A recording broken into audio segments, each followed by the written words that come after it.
Back in the day, you could get by with just scraped knees. In fighting games, I mean. None of this combo nonsense, no hyper gauges. If you said false Roman cancel, people just look at you funny.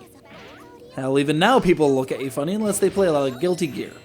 And that's a segue.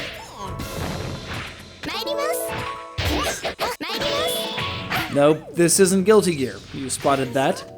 But it is made by Arc System Works, the same people who made Guilty Gear, and BlazBlue, and Fist of the North Star. But this is different. This has 3D models. It's still a 2D fighter though, and every other art asset is strongly rendered in a kind of storybook-ish watercolor style. But it's still an Arc fighter. It's just a kind of stripped down, simple, and less hectic Arc fighter. A little more old school than their usual envelope-pushing fare. Less a battle royale and more a battle Fantasia.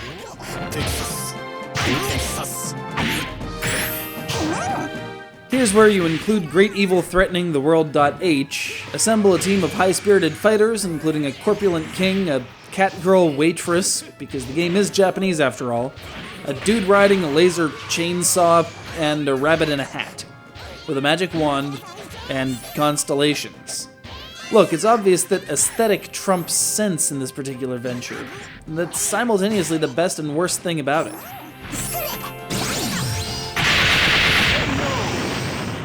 If you're coming into this with fresh eyes, yeah, it's a fighting game.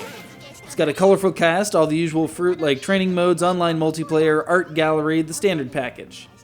There's also a full story mode for each character as well, and these tend to be a little light on the fighting and heavy on the radio drama. But it tells a cute story in its very storybook setting, and it's fine at what it does. The actual game mechanics are sound, if a bit low-tech, the models look decent enough, and the backgrounds are interesting and well-crafted. I have to question how comfortable those old women are having a duel to the death right in the middle of their village, but they seem happy enough with their ringside seats.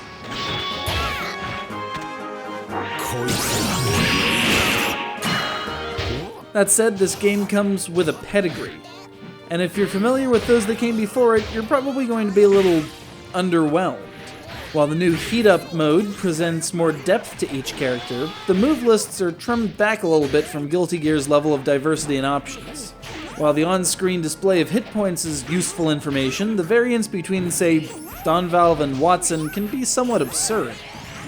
This is very much more a game about mastering the basics and running with those than trying to tie together huge combos for massive damage.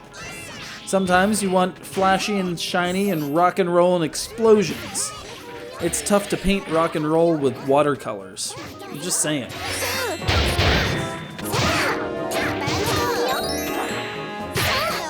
Battle Fantasia is, unfortunately, doomed to be an also-ran in its own family.